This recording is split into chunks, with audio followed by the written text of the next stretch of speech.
Chicken దుకాణాలు మూసేయడంతో హోటళ్లలో కూడా చికెన్ బిర్యానీలు, చికెన్ వంటకాలకు బ్రేక్ పడనుంది.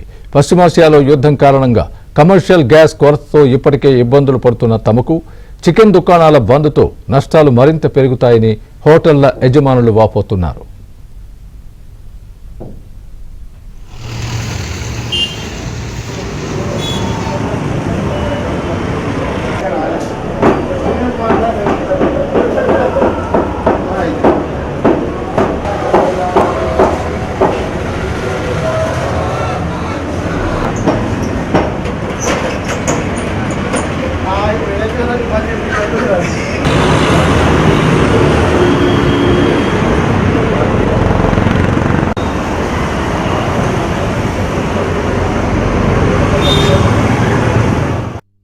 మార్జిన్ పూర్తిగా తగ్గించిన కారణంగా మేము చేస్తున్నటువంటి ఈ ధర్నా కార్యక్రమం ఈ రోజుతో ప్రారంభమైంది.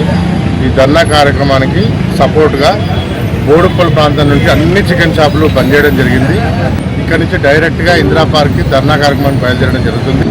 మేము ఈ మార్జిన్ విషయంలో మాకు కావాల్సిన న్యాయం అంతా జరిగే వరకు మేము ఎక్కడ తగ్గేది లేదు. ఈ పోరాటం కొనసాగుతూనే ఉంటుంది. కంపెనీ నుంచి కానీ 24 కంపెనీల నుంచి కానీ మాకు ఎటువంటి పిలుపు రాలేదు. ఎటువంటి చర్చలకు కూడా మాకు ఎటువంటి ఆదేశాలు రాలేదు. అవి వచ్చే వరకు కూడా మేము మా పోరాటం